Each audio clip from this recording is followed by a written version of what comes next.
ನಾನು ಡಾಕ್ಯುಮೆಂಟ್ರೀಸ್ ಮಾಡಿರೋದು German T V channel ಆರ್ಟೆ ಅಂತ.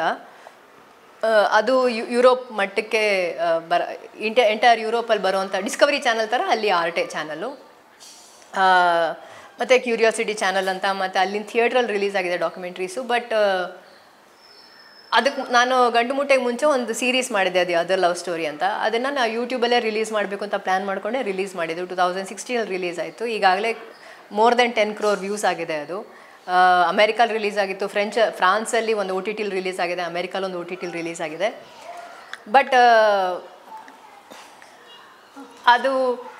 ಅದಷ್ಟು ಮಾಡಿದ್ರು ನನ್ನ ಜನ ಫಿಲ್ಮ್ ಮೇಕರ್ ಅಂತ ರೆಕಗ್ನೈಸ್ ಮಾಡಿರಲಿಲ್ಲ ಗಂಟು ಮೂಟೆ ಮಾಡೋವರೆಗೂ. ಸೊ ಐ ಥಿಂಕ್ ಇಂಡಸ್ಟ್ರಿ ಅವ್ರಿಗೆ ಕೂಡ ನೀವು ಫೀಚರ್ ಮಾಡಿದ್ರೇ ನೀವು ಡೈರೆಕ್ಟರ್ ರೈಟರ್, ಬೇರೆ ಏನು ಮಾಡೋರು ಶಾರ್ಟ್ ಫಿಲಮ್ಸು ವೆಬ್ ಸೀರೀಸ್ ಏನು ಮಾಡಿದ್ರು ನೀವು ರೈಟರ್ ಡೈರೆಕ್ಟರ್ ಅಲ್ಲ ಅನ್ನೋ ಒಂದು ಮೆಂಟಾಲಿಟಿ ಇರಬಹುದೇನೋ. ಸೊ ಓನ್ಲಿ ಆಫ್ಟರ್ ಗಂಟು ಮೂಟೆ ನನ್ನನ್ನು ಜನ ಇವ್ರು ಸಿನಿಮಾ ಮಾಡ್ತಾರೆ, ಇವರು ರೈಟ್ರು, ಇವ್ರು ಡೈರೆಕ್ಟ್ರು ಅಂತ ರೆಕಗ್ನೈಸ್ ಮಾಡಿದ್ದು. ಸೊ ಗಂಟು ಮೂಟೆ ಬೇರೆ ಡಿಫ್ರೆಂಟ್ ಪಾತಿಗೆ ಕರ್ಕೊಂಡು ಹೋಯಿತು. ಅದುವರೆಗೂ ಡಿಫ್ರೆಂಟ್ ಪಾತಲ್ಲಿದ್ದೆ ನಾನು.